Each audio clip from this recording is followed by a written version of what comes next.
वहिनी मला माहिती आहे की तुम्हाला खूप कामं आहेत, पण पण तुम्ही सुद्धा एक माणूस आहात, मशीन नाही आहात. थोडासा वेळ तुमच्यासाठी काढा, आमच्यासाठी काढा. कसा काढू वेळ?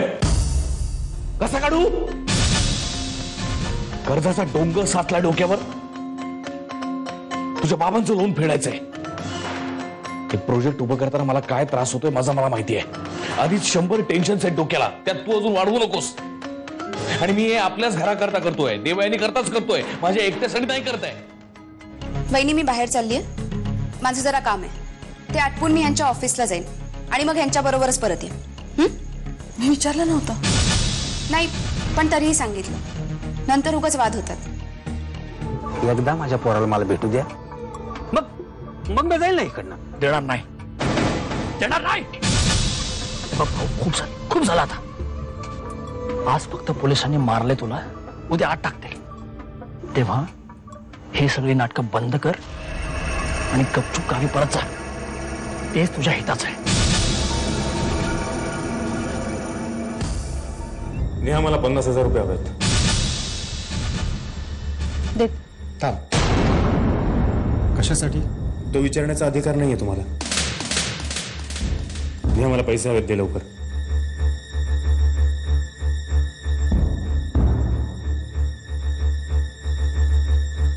एवढ्या पैशांचं हा काय करत असेल?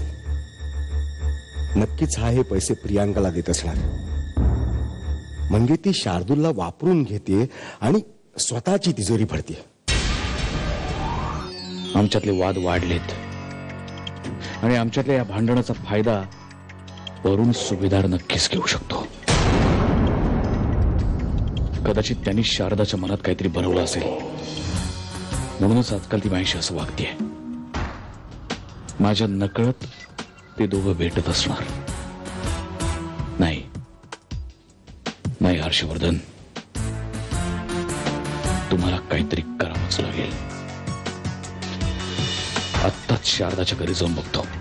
हे बघ मानसी, तुझा नवरा तुझ्या सगळ्या गरजा पूर्ण करत असता तर काहीच प्रॉब्लेम नव्हता, पण तो तसं नाही करत आहे ना. तो तुझ्यावर प्रेम करतो ना, तुझी काळजी घेतो. मग का स्वतःचं आयुष्य वाया घालवतेस? माझी साथ दे, तुला आयुष्यभर सुखी ठेवेल. सॉरी, काल मी तुम्हाला रिप्लाय करू शकले नाही, but thanks for the beautiful flowers. मला खूप आवडले आहेत, अगदी मनापासून. शारदा. आजवर मी स्वतःसाठी कधीच कुणाकडे काहीही मागितलं नाही, कसलाच हट्ट केला नाही. पण आता प्रश्न माझ्या आयुष्याचा आहे. हर्ष, किती काळ एकटं जगून? मलाही कोणाच्या तरी आधाराची गरज. कुणीतरी आपलं हवं, हक्काचं कुणीतरी. मला माहिती ते सुख तुम्ही मला देऊ शकणार नाही. मला आता कुणाचीही पर्वा नाही, ना लोकांची ना तुमची. मला आता फक्त माझं स्वतःचं, माझं हक्काचं आपलं मूल हवं.